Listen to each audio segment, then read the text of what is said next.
So, the latest part of MatPat's big Fnaf theory came out, the grand finale, and we have a lot of issues with this. So, let's talk about it.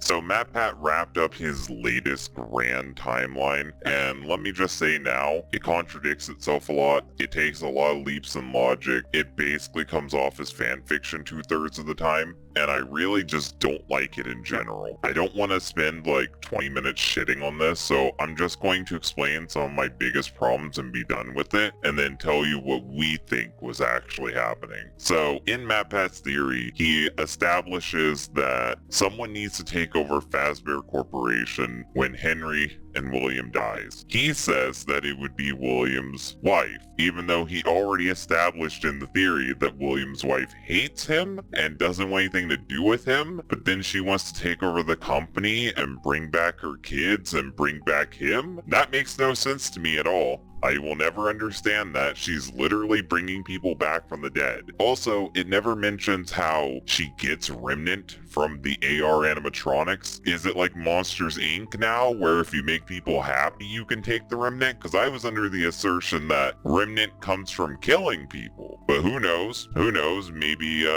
Afton's wife was just sending the animatronics on a killing spree. 5 kids go missing, gets the whole place shut down. Animatronics kill a ton of people, no one bats an eye. I guess that's the world they live in now. So that's some big issues right there. Another thing is Miss Afton would be way too old to be able to be anywhere involved in this plotline. At her youngest, she would be 80. At her oldest, she would be like 130. It makes no sense for her to still be kicking, and it makes no sense for her to be in such a position. I know people are in a similar position in real life, but not at 130. No way, no way. It is ridiculous. It is the biggest reach of the theory. Miss Afton being the CEO is just not possible. I would accept Gregbot. I would accept Vanessa Bot over this any day. But we do have an idea to who we think could be the CEO, and it is a family member of one of the 2 prior CEOs. So I'm gonna let Luminous tell you who we think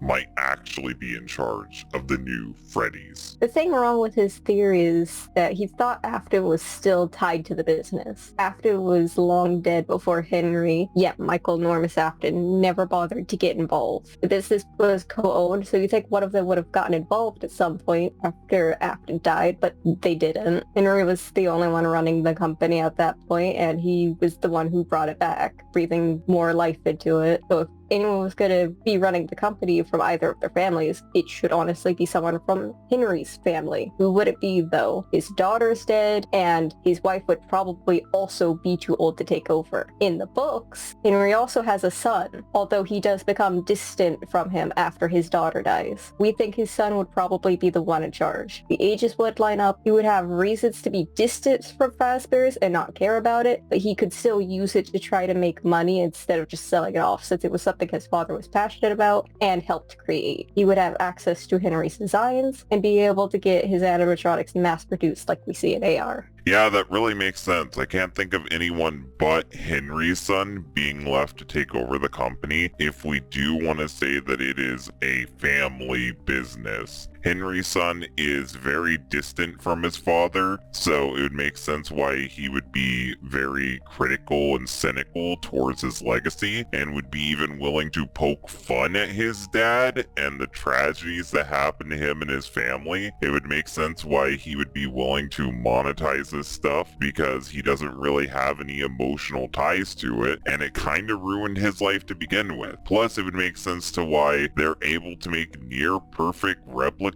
of his father's animatronics. Like the animatronics seen in Fnaf AR, the ones for Freddy and the gang, they are almost identical to the Fnaf 1 animatronics. And as far as I'm aware of, we've never seen exact replicas in the entire franchise. Usually it's a completely different mold mold. Even the animatronics we see decommissioned in FNAF 2 are completely different than the animatronics we see walking around in FNAF 1. Even though they're supposed to be roughly the same animatronics, the Wizards look hardly anything like their repaired counterparts. So it's weird that they're able to get damn near replicas of the original animatronics that we see in FNAF 1. It would only make sense if, like, they have Henry's exact notes on how to make the animatronics, or maybe even his molds for the animatronics. They are, of course, cheaped out. Like, these ones are made of plastic and are really shiny rather than fuzzy like we see the Henry animatronics. But it just seems like to me that it would only make sense for someone really close to Henry to be able to come up with this stuff, rather than someone like